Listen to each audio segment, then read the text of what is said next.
Ce deuxième topo va parler du diagnostic de gravité de la pancréatite aiguë. Donc je rappelle qu'il existe deux types de pancréatite aiguë, la forme œdémato-interstitielle dans 70 à 80% des cas, caractérisée par une atteinte péripancréatique, alors qu'il existe une forme nécrosante dans 20 à 30% des cas, mortelle, qui va être à l'origine d'une atteinte péripancréatique, mais également d'une atteinte intrapancréatique.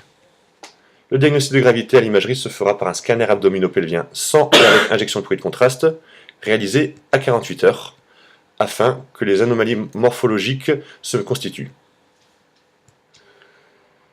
Ce scanner abdominopelvien va permettre d'évaluer le score de Balthazar, qui est un score qui va permettre d'évaluer le risque de survenue de complications sur 10 points, afin notamment d'évaluer le risque de mortalité.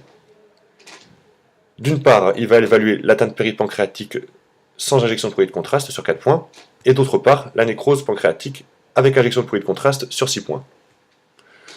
Nous allons d'abord aborder l'atteinte péripancréatique. Donc voici un scanner abdominopelvien au temps artériel retrouvant un pancréas strictement normal, non épaissi, non infiltré, sans couler de nécrose. Il s'agit donc d'un scanner Balthazar A, un scanner normal sur 0 points.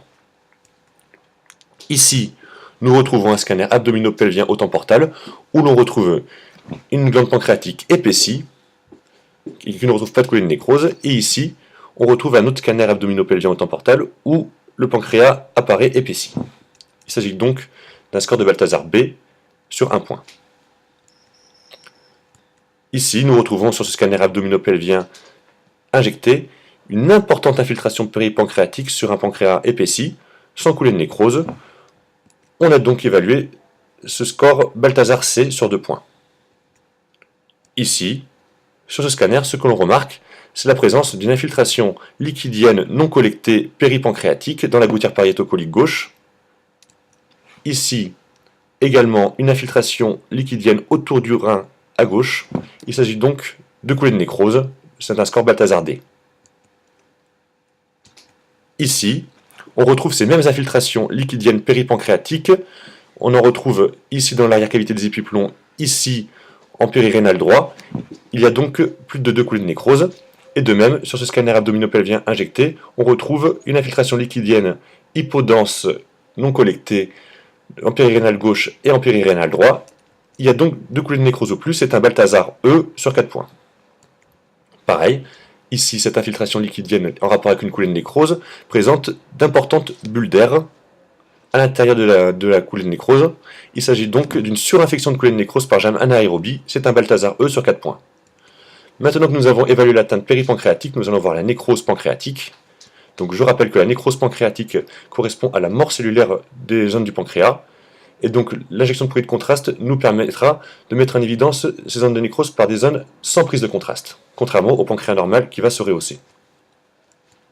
Donc voici un scanner abdominopelvien injecté au temps portal, où l'on voit déjà une importante atteinte péripancréatique, avec, je vous rappelle, des coulées de nécrose dans l'arrière-cavité des épiplombs et ainsi en périrénal droit.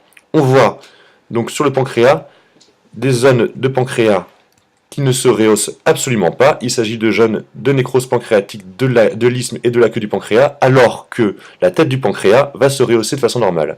Donc il s'agit d'une nécrose intrapancréatique à plus de 50%.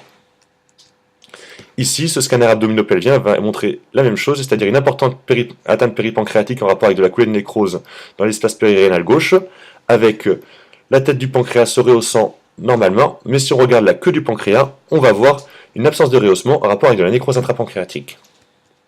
Donc, la nécrose intrapancréatique s'évalue sur 6 points, et plus le score sera élevé, plus l'atteinte de la nécrose pancréatique sera importante. Voilà, c'est fini pour le diagnostic de gravité de la pancréatite aiguë. Prochain topo, complications.